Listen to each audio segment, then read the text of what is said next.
নির্মাণ শিল্পে বাঁশ এখন আর গ্রাম বাংলার ঐতিহ্যই নয়, বরং আধুনিক ও টেকসই অবকাঠামোর অন্যতম কারিগর। এখানে এক একটি প্রজেক্টের জন্য প্রতিটি বাঁশ বাছাই করা হয় নিখুঁতভাবে। ক্লায়েন্টের অর্ডার থেকে শুরু করে প্রজেক্টের প্রয়োজনীয়তা অনুযায়ী কিভাবে আমরা একটি বড় কর্মযজ্ঞকে সফল করতে বাঁশগুলোকে প্রস্তুত করি, আজকের ভিডিওতে আমরা সেটাই দেখব। বিল্ডিং এর সেন্টারিং কাম ইট যাতে না এটি খালি বরাত, এটা সিল বরাত, এটি টাঙ্গাল খানা, এটি 10 বছর হয়েছে নিম্ন 10 বছর হয়েছে। বড় ভাইয়ের কাছে তো এটি 60 এটি একটা 30 টাকা মাছ 6.5 আছে, 8টা বাজে আছে কিনা এখান থেকে বেশি হয়। বিল্ডিং আলাদা কন্ট্রাক্টার 180 হয়ে যাবে। আগে কামে কষ্ট নাই, এটা শিখি বড় ভাইয়েরা আছে, বড় ভাইয়েরা থাকি আছি আছে 4 জন মোটামুটি চলে।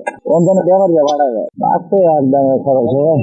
এখন চেয়ারের দাবি করা নাকি, এখন ভাই করতে অভ্যেস হয়ে গেছে গা। এখন মনে করেন একজন যদি যদি কাজ পারে আর সমস্যা নেই আমাদের, হ্যাঁ চালান যাবো। কাজ করলে কাজ যদি থাকে তাহলে চলে। অসুবিধা তো আছে, এই যে গাড়ির যে মাল আছে তাকে টিকা নামাই দিই চাল বেতাল, আর তা মনে করেন অনেকের সিট করে কাইটা যায়, দুঃখ পায়, অনেকে পয়রা যায়, ব্যথা পায় পয়রা, এরকম তো আছেই।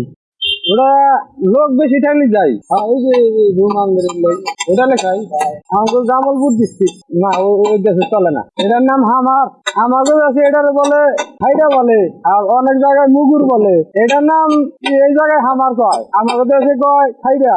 গাজীপুর গেছিলাম, গাজীপুরের মাঝে মুগুর কয়। এটা এই বছরই ঘোরা 2 বছর। ওই যে দেন 40, 45, 50 ফিট লম্বা হয়। পরিশ্রম আর অভিজ্ঞতা যখন এক হয়, তখন সাধারণ বাঁশও হয়ে ওঠে যে কোনো নির্মাণের মজবুত বুনিয়াদ। সময়ের চ্যালেঞ্জ জয় করে প্রতিটি অর্ডার সঠিক সময়ে ডেলিভারি করাই তাদের প্রধান লক্ষ্য। টেকসই উন্নয়ন আর পরিবেশ বান্ধব সমাধানের পথে এভাবেই এগিয়ে চলছে দেশ। এমন হাজারো গল্প পেতে গল্পচলকের সাথেই থাকুন।